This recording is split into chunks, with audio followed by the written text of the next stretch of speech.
बैठा, मीराबाई के घूंघट को उठाया, मीराबाई को देखा तो मीराबाई ने कहा कि आप से जो मेरा विवाह हुआ है ना, वो मेरे शरीर का विवाह हुआ है, मेरे मन का विवाह, मेरी आत्मा का विवाह तो मेरे कृष्ण से हो चुका है। जबरदस्ती मेरे लोगों ने आपसे मेरा विवाह कर दिया। मेरे प्राण मेरा मन तो कृष्ण में बसता है। मैं कृष्ण को अपना पति मान चुकी हूं, पर समाज की लोक लाज की मर्यादा के लिए मेरे माता पिता ने आपसे मेरा विवाह कर रखा है। मेरे मन पर तो मेरे कृष्ण का वास है, मेरे मन पर मेरी आत्मा पर तो मेरे कृष्ण का अधिकार है। बात रही शरीर की, यदि शरीर की भूख आपको है तो आप अपनी भूख मेरे शरीर से मिटा लीजिए। आपका कब्जा शरीर पर तो हो सकता है, मेरे मन मेरी आत्मा पर तो मेरे कृष्ण का कब्जा है।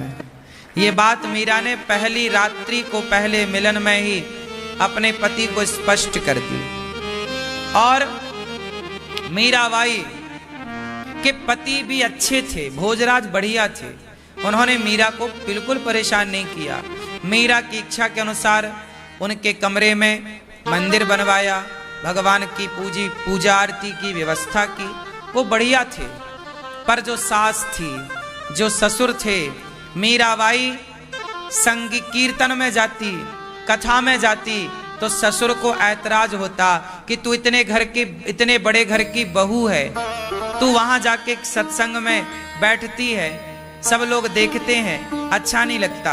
उस समय घूंघट पर्दा प्रथा कितनी ज्यादा थी। बोले तुम जाती हो, हमारे कुल का नाम खराब होता है। अब या तो कुल का नाम बचाए या तो कृष्ण से प्रेम करे। अब जैसे शराबी शराब के बिना कहां रह पाता है, गंजेड़ी गांजा के बिना कहां रह पाता है, जैसे शराब का नशा शराबी को शराब की ओर बढ़ाता है, ऐसे जब भक्ति का नशा लगता है तो कोई बिना सत्संग के रह ही नहीं सकता। आप सत्संग के बिना रह लेते हैं, इससे ये पता लगता है कि अभी भक्ति प्रवेश नहीं की अंदर। जिस दिन प्रवेश कर जाएगी भक्ति तो जैसे शराबी शराब के बिना नहीं रह पाता, काम ही नारी पियारी जिमी, लोभ ही के प्रिय दाम, तिमि रघुनाथ निरंतर प्रिय लाग्यो मोहि राम। जैसे कामी स्त्री के बिना नहीं रह सकता, लोभी धन के बिना नहीं रह सकता, ऐसे भक्त भगवान की कथा, भगवान के कीर्तन, भगवान के दर्शन के बिना रह ही नहीं सकता। अच्छा ये बताओ, और रह युद्ध अर्जुन लड़े थे कि कृष्ण लड़े थे? उत्तर दो। महाभारत का युद्ध कौन लड़ा? बोलो, अर्जुन या कृष्ण? हाँ हाँ, दिखा तो ऐसा कि अर्जुन लड़ रहे हैं, आपने देखा भी ऐसा कि अर्जुन लड़ रहे हैं, आप कह भी ऐसा ही रहे हैं कि अर्जुन लड़े, लेकिन सत्य ये नहीं। कृष्ण ना लड़ते हुए भी कृष्ण ही युद्ध लड़े। अर्जुन जब बाण चलाए, जब भीष्म पितामह की सैया बाणों की उन्हें मिली, तो भीष्म पितामह ने आखिरी में अर्जुन को बुलाया, पांडवों को बुलाया। जब कौरव मारे गए तो पितामह ने कहा, अर्जुन ये मत सोचना कि तूने मुझे मार दिया है। कई बार हमें परेशानियां होती हैं क्योंकि हम स्वयं को कर्ता समझ लेते हैं। और जो भक्त कोटि के लोग होते हैं वो क्या मानते हैं? याद रखिएगा, जो भक्त होते हैं ना, वो हर हाल में क्या होते हैं? प्रसन्न। क्या होते हैं? खुश। जो दुखी हो जाए वो भक्त नहीं हो सकता। आप दुखी कब होते हैं? जब आपको यह लगता है कि मेरा अपमान हुआ, मेरा सम्मान हुआ। जब आपका अपमान होगा तो आप दुखी होंगे, जब आपका सम्मान होगा आप सुखी होंगे। आप ये मान लेंगे कि मेरा अपमान हुआ, मेरा सम्मान हुआ, तो आप भक्तों की श्रेणी में है ही नहीं। आप कहां भक्तों की श्रेणी में? आप ये मान रहे हैं कि मेरा अपमान हुआ, आप ये मान रहे हैं कि मेरा सम्मान हुआ। जो भक्त की श्रेणी में होगा वो अपमान से प्रभावित नहीं होगा और सम्मान से प्रसन्न नहीं होगा। वो ये मानेगा कि ये अपमान भी मेरा नहीं, ये सम्मान भी मेरा नहीं, मैं क्या कर रहा हूं? भगवान मेरे से सब कुछ करा रहे हैं। जो अपमान सम्मान से परे हो जाए, अलग हो जाए, वो भक्त है। जो सम्मान और अपमान में उलझा रहे, आप लोग गलती कहां करते हैं? उलझ जाते हैं। अजी मेरा अपमान हो गया, मेरा सम्मान हो गया, देखो देखो देखो। इस अपमान इस सम्मान से आप ऊपर पूरी जिंदगी में उठ ही नहीं पाते। इस सम्मान अपमान के दलदल में ही पड़े पड़े आप मर जाते हैं। इससे ऊपर उठने का आप सोच भी नहीं सकते, आप सोचते भी नहीं हैं। इसलिए आपसे कहता हूं, मैं आपको एक अलग दृष्टिकोण देना चाहता हूं, एक अलग जीवन देना चाहता हूं। हमारे यहां सम्मान को जानते हो क्या बोला गया है? प्रतिष्ठा को विष्ठा के समान उपमा दी है ऋषियों ने। प्रतिष्ठा कैसी है? विष्ठा के समान। विष्ठा समझते हैं? मलमूत्र। यदि आप प्रतिष्ठा में उलझ गए तो आप भक्ति नहीं कर पाएंगे। भगवान के मतलब के वो लोग हैं ही नहीं जो सम्मान की भूख रखते हैं। भगवान के मतलब के तो वो हैं जो सम्मान से प्रभावित ना हो और अपमान से प्रभावित ना हो। हर हाल में वो हैप्पी रहें, खुश रहें, वो भक्तों की लिस्ट में हैं। अब आप बताओ कि क्या सम्मान और अपमान को आप जीत सकते हैं? लोग कहते हैं मन को जीतो। भाई मन को तो जीतना फिर भी सरल है, मन को जीतना फिर भी सरल है। मान बढ़ाई जे तजे, है ना? मान बढ़ाई जो तज दे वही तजना है, वही छोड़ना है। आप क्या छोड़ सकते हैं? अच्छा बताओ।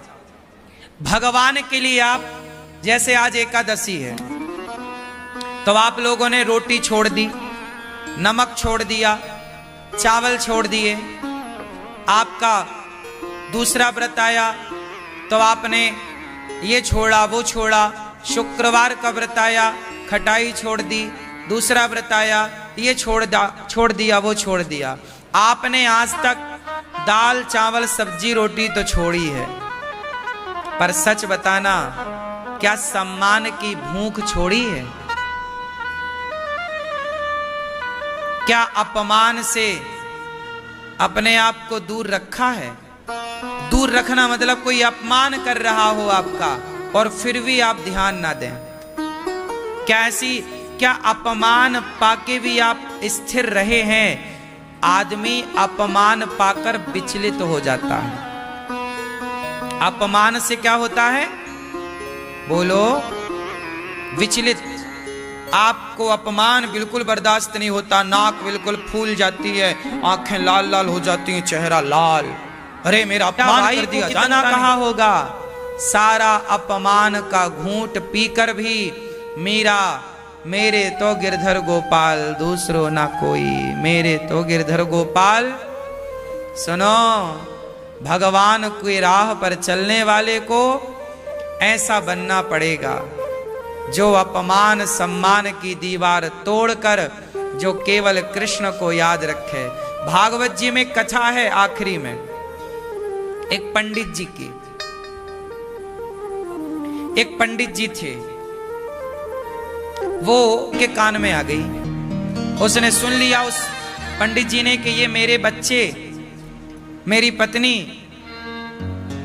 मुझे मारने का प्लान कर रहे हैं। उस बूढ़े के अंदर वैराग्य हो गया। अरे राम राम राम, जिस परिवार के लिए मैं कमाता रहा, जोड़ता रहा, वो परिवार मुझे समझ ना सका और मुझे ही मारने चला। उसने सब कुछ सौंप दिया अपने परिवार को, ये लो ऐस करो, और खुद घर छोड़कर चला गया। अब जब बाहर निकला तो लोगों ने, अरे कंजूस कहीं का, लोगों ने अपमान किया कि इसने तो जीवन भर देखो जोड़ा है, खर्चा कुछ नहीं किया, ना किसी को पानी पिलाया, ना किसी को भोजन कराया। लोग अपमान करते, उसके ऊपर धूल फेंकते, कोई उसे गालियां देता। वो सोता तो कुछ लोग आके उसके ऊपर सुसु कर देते। इस तरह का अपमान, इस तरह का अनादर। लेकिन वो इस अनादर से तरफ भी ना देखता। हर हाल में वो केवल श्रीमन नारायण, श्रीमन नारायण, श्रीमन नारायण, केवल एक भगवान की तरफ देखता, एक ईश्वर की तरफ। अब उसे कोई यहां वहां कुछ दिखाए तो वो कुछ ना देखे, ना अपमान को देखे, ना सम्मान को देखे। और जब ऐसी स्थिति में पहुंच गया कि केवल भगवान का नाम निकलता है, कोई उसे लात मार दे, वो कहीं बैठे तो लोग आए और उसके लात पांव का प्रहार करते हैं। इस तरह वो अपमानित हुआ, लेकिन कोई एक शब्द उसने ना कहा, एक बार भी उसने पलटकर जवाब ना दिया। तब उसकी सहनशीलता पर, उसके नाम जप पर, उसकी सच्ची भक्ति पर भगवान प्रसन्न हो गए। वाह, ये है भक्तों का लक्षण। भक्त जो है वो कभी विचलित, और जो विचलित हो गया वो भक्त है ही नहीं।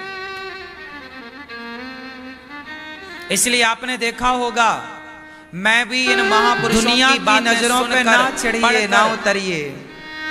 आप दुनिया को खुश करने निकलेंगे, कभी ना खुश कर पाएंगे। एक भगवान को खुश करिए। और भगवान को खुश करने का सबसे बढ़िया तरीका क्या है, आप बताओ? भगवान को खुश करने का सबसे बढ़िया तरीका क्या है? हमारी मैया बताएंगे।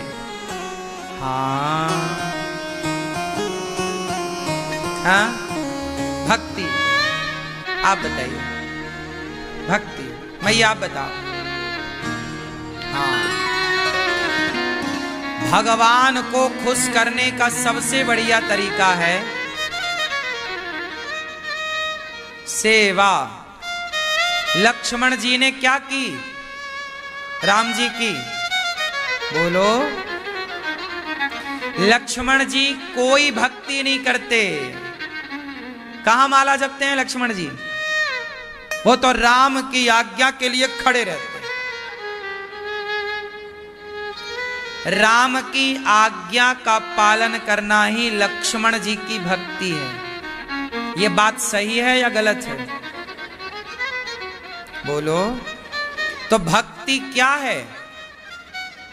हां, आप लोग भक्ति किसे मानते हो? माला जपने को। जबकि लक्ष्मण जी भक्ति मानते हैं सेवा को। मैं ये नहीं कहता कि माला ना जपो, माला जपो, मन शुद्ध होता है। पर भगवान को प्रसन्न करना है तो निस्वार्थ, निष्काम, निष्कपट भाव से आप सेवा करिए मानव जाति की, जीव मात्र की। भगवान मिलेंगे तो मंदिर जाने से नहीं। लिख लो, भगवान मिलेंगे तो सेवा करने से। इसलिए कहते हैं ना, हमारे यहाँ, हमारे सनातन में पहले इतने मंदिर नहीं थे। पहले तो हमारी माँ ही मंदिर थी, पहले तो हमारा बाप ही मंदिर था। पहले तो बच्चे अपने माँ बाप की सेवा करके उन्हें खुश रखते थे। श्रवण कुमार अपने माँ बाप की सेवा करते, आज भी श्रवण कुमार को लोग जानते हैं। तो पहले तो माँ ही भगवान थी, पहले तो पिता ही भगवान थे, पहले तो पति ही भगवान था। पहले की नारियां और किसी की पूजा नहीं करती थीं, अपने पति की। पहले की नारियां तुम ही मेरे मंदिर, तुम ही मेरी पूजा, तुम ही देवता हो, तुम ही देवता हो। और आजकल की नारियां कुछ, आप लोग तो मानती होंगी मंदिर, आप लोग आजकल पति को मंदिर क्या, आदमी भी नहीं समझती कुछ लोग। हाँ, ये तो राक्षस है महाराज जी।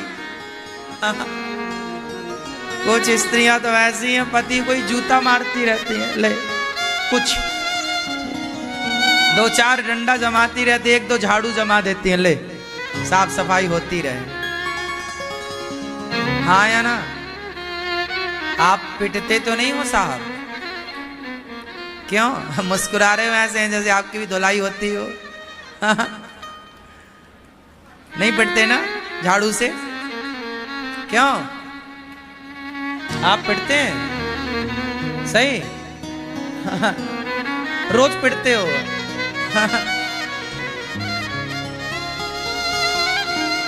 दिन में 2 बार पिटते हैं ये तो। कहाँ मैया जी इनकी धर्मपत्नी? अभी घर पे इसलिए बोल पा रहे हैं, वो होती तो नहीं बोलते। इसलिए बोल रहे हैं। तो कुछ स्त्रियां क्या मानती हैं? तुम ही मेरे मंदिर, तुम ही मेरी पूजा, तुम ही देवता। अच्छा ये बताओ, सच बताना जरा, एक कल्पना इमेजिन करो, जैसा मैं चाहता हूं जरा करो। अब देखो प्रैक्टिकल तो शायद ना कर पाओ आप, इमेजिन ही कर लो, कल्पना ही कर लो। सोचो सोचो कि एक बेटा है जो अपने माँ बाप की पूजा करता है, आज्ञा का पालन करता है, और उसकी पत्नी है जो उसकी पूजा करती है, और उस पत्नी और उस पति का एक बच्चा है वो उनकी पूजा करता है, और एक दूसरे की बात मानते हैं, एक दूसरे का सम्मान करते हैं, एक दूसरे को प्यार करते हैं।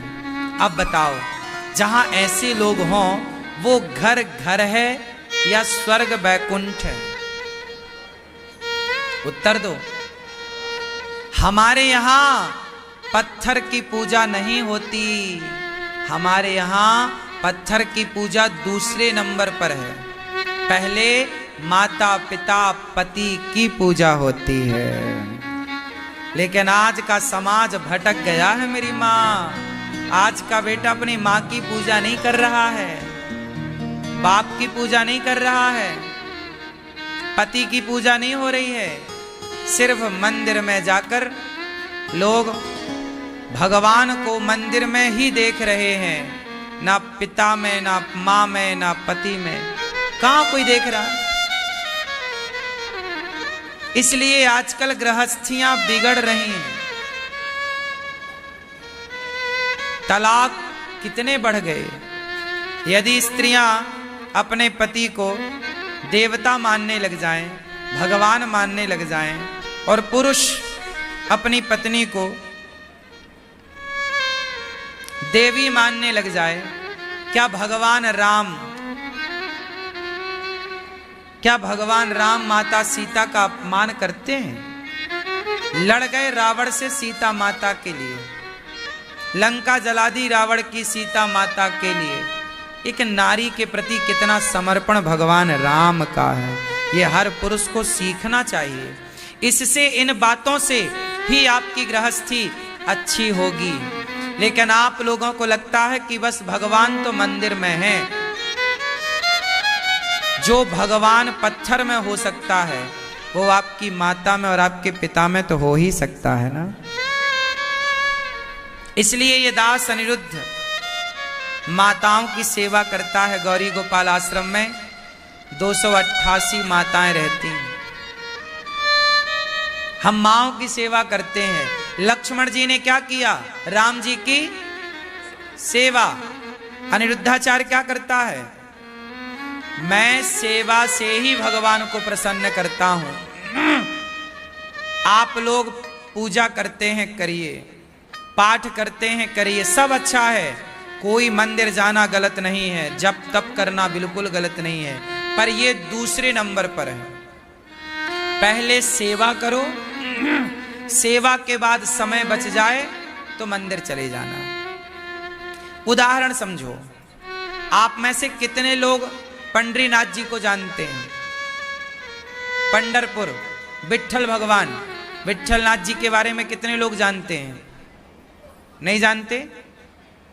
महाराष्ट्र में जैसे वृंदावन में बिहारी जी हैं, ऐसे महाराष्ट्र में पंढरपुर है, जहां पंडरीनाथ भगवान है। कमर में हाथ रख के ऐसे, विट्ठलनाथ जी को कभी आपने देखा होगा, ऐसे कमर में हाथ रख के खड़े हैं। कौन? विट्ठलनाथ जी। इनकी एक कथा मैं आपको सुनाऊं, कहां से स्टार्ट हुई, कौन है, क्या इनका इतिहास रहा है। सुनो, क्या हुआ कि एक पुंडरीक नाम के एक भक्त थे। भक्त नहीं, सामान्य बालक था पहले तो। फिर पुंडरीक नाम के एक जो भक्त थे, वो उनका एक लौता बेटा था अपने माँ बाप का। तो माँ बाप का एक लाडला बेटा, तो माँ बाप उससे बहुत प्यार करते।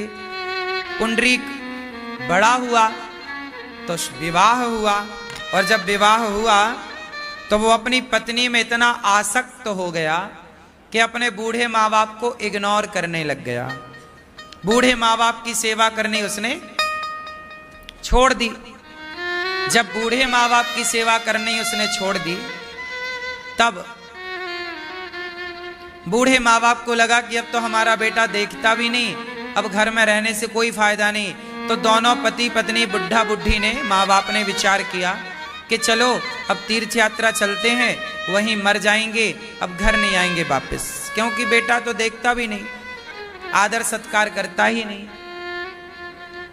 तो माँ बाप तीर्थ यात्रा के लिए निकल गए। तो बहू,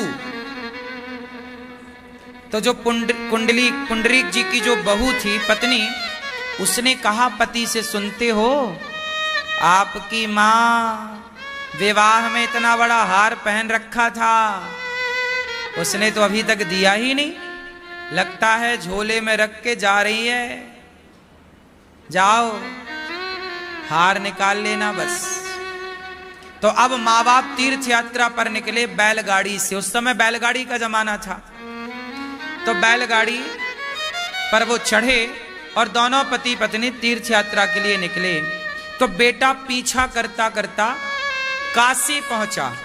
काशी में गंगा के तट पर दोनों पति पत्नी स्नान किए, कुछ खाने का रहा होगा तो खाए, और गंगा के किनारे झोला सिर के नीचे दबाकर सो गए। सुबह दोपहर के 3 बज रहे, रात्रि के 3 बज रहे थे। अब बेटा बैठा कि झोले में कैसे हाथ जाए और कैसे मैं हार को निकालूं, जबकि कोई हार वार था ही नहीं। अब कुंडली पीछा करते करते काशी आ गया, और वो माँ बाप से दूर रहता, केवल देखता कि मौका मिल जाए तो झोला उठा के भाग जाऊं। देखिए, खुद का बेटा खुद के माँ बाप की चोरी करने आया है। लालच बुरी बला। गए पुंडरीक, तभी झोला के पास वो पहुंचे तब तक उन्होंने देखा कि गंगा मैया, गंगा नदी से एक स्त्री निकल कर गई, जो बिल्कुल गंदी, गंदे कपड़े, गंदा शरीर, और वो गई और उन्होंने उस पुंडलीक जी के प्रणाम किया। उस स्त्री ने उनके माता पिता को प्रणाम किया, सोए हुए माँ बाप का दर्शन किया, तो गंगा मैया का सारा शरीर बिल्कुल पावन, निर्मल, कंचन हो गया, सुंदर हो गई। वो पुंडरीक बोला, देवी रुको रुको, आप कौन हैं? आप जब आई थी तब गंदी थी और मेरे पिता को देखते ही आप पवित्र हो गई, सुंदर हो गई, कौन है आप? तब उन्होंने कहा, बेटा मैं गंगा माँ हूं। गंगा माँ? तो ये मेरे पिता का दर्शन आपने मेरी माँ का दर्शन क्यों किया? और आप गंदी थी, साफ कैसे हो गई? तब गंगा माता ने कहा, गंगा मैया ने, कि बेटा तेरे जैसे नालायक बेटा जब गंगा में स्नान करते हैं तो मैं अपवित्र हो जाती हूं। जो तुम अपने माँ बाप की तुमने सेवा तो की नहीं, तुम अपने माँ बाप के पीछे आ गए चोरी करने, सेवा तो कुछ की नहीं। जब तुम जैसे पापी बेटा गंगा में स्नान करता है तो मैं अशुद्ध हो जाती हूं, अपवित्र हो जाती हूं। लेकिन जब तुम्हारे माँ बाप ये बड़े संत हैं, बड़े तपस्वी हैं, बड़ी श्रद्धा है इनकी, जब ऐसे धर्मात्मा गंगा स्नान करते हैं तो मैं भी निर्मल हो जाती हूं, पवित्र हो जाती हूं। अब उस बच्चे की बुद्धि ना सुधर गई गंगा मां की इस बात से। जब निर्मल बुद्धि हुई तो वो अपने माँ बाप के कदमों में गिर पड़ा। देखो भगवान बोला, अच्छा मैं इंतजार कर रहा हूं। तो पुंडरीक ने क्या किया, ईंट पड़ी थी, ईंट समझते हैं ना जैसे घर बनता है, ईंट उठाई और भगवान की तरफ फेंक दी। बोले इस पर खड़े हो जाओ, आपको कीचड़ लग रहा होगा ना, पांव गीले, और तो ईंट पर खड़े हो जाओ। ईंट फेंक दी भगवान की तरफ। तो भगवान ईंट पर खड़े और कमर में हाथ रख के इंतजार कर रहे हैं, जल्दी आओ जल्दी आओ। भगवान बोले, पुंडरीक बेटा तुम्हें लगता नहीं कि तुम भगवान का दर्शन कर लो, जल्दी तुम्हें कर लेना चाहिए। भगवान मैं चला गया तो? पुंडरीक बोला कि जिन माता पिता की सेवा के बल पर आप यहां तक आए हैं ना, तो प्रभु इतनी कृपा करो कि मेरे द्वार के भीतर आकर मुझे यहीं से दर्शन देने की कृपा करो। भगवान भीतर आए, भगवान का दर्शन किया। भगवान ने कहा, पुंडरीक तुमने माँ बाप की इतनी सेवा की, इतने सच्चे भाव से की कि मैं खिंचा चला आया। सच बताता हूं, सेवा करने वाला भगवान के पास नहीं जाता, भगवान स्वयं उसके पास आते हैं। ये सेवा की ताकत है। कहा भगवान ने, पुंडरीक कुछ मांग लो, कुछ मांग लो। कहा पुंडरीक ने कि प्रभु आप अभी जैसे खड़े थे ना, वैसे ही खड़े हो जाओ उस ईंट के ऊपर। भगवान ईंट के ऊपर खड़े हो गए, कमर में हाथ रख के। पुंडरीक ने कहा, प्रभु आपका ये दर्शन मैं करूं ऐसा नहीं, मेरे माता पिता अभी जागेंगे तो वो भी आपका दर्शन करेंगे, माँ रुक्मणी का भी दर्शन करेंगे, और तमाम भक्तों को आप ऐसे ही दर्शन देकर कृतार्थ कीजिए। भगवान बोले कि अच्छा तुम्हारी क्या इच्छा है? पुंडरीक बोले कि आप यूं ही खड़े रहिए और सारे भक्तों को दर्शन